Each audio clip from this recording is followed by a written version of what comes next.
Marami kayo naiisip, feeling ko, baka ang Amerika na nagtulong sa atin ng eleksyon, baka kailangan they learn from us. Ang daming mga innovations ito.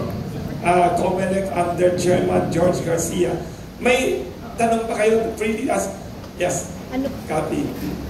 Ang galing pala ni Chairman. Alam niyo, you are more senatorial than many of our politicians. Ang galing niyo, ha? Magaling mag-explain, saka sensible. Sensible. Hindi tayo, at least hindi magulo. Sorry ha, ibang parte ng gobyerno natin magulo.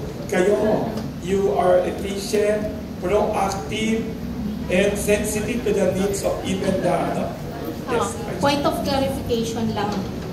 Ibuboto kayo dapat. Yung tungkol po dun sa mga social media, even yung mga individual po ba na nagpo-post ng sinusuportahan nilang kandidato. Kasi kanina we're talking only of political parties or parties and yung mga staff nila and even tawag dito yung mga kumakandidato.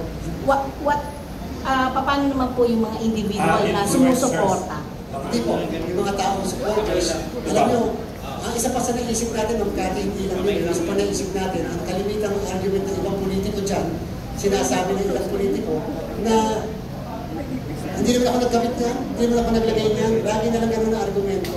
Pero siyempre, pwede namin mag-resume o pinopromote yan, hindi ikaw yan. Pero number two, hindi po namin cover yung mga outside po, outside ng Kati ng ating tawag dito, yung hindi kasama sa campaign staff, hindi po kasama sila.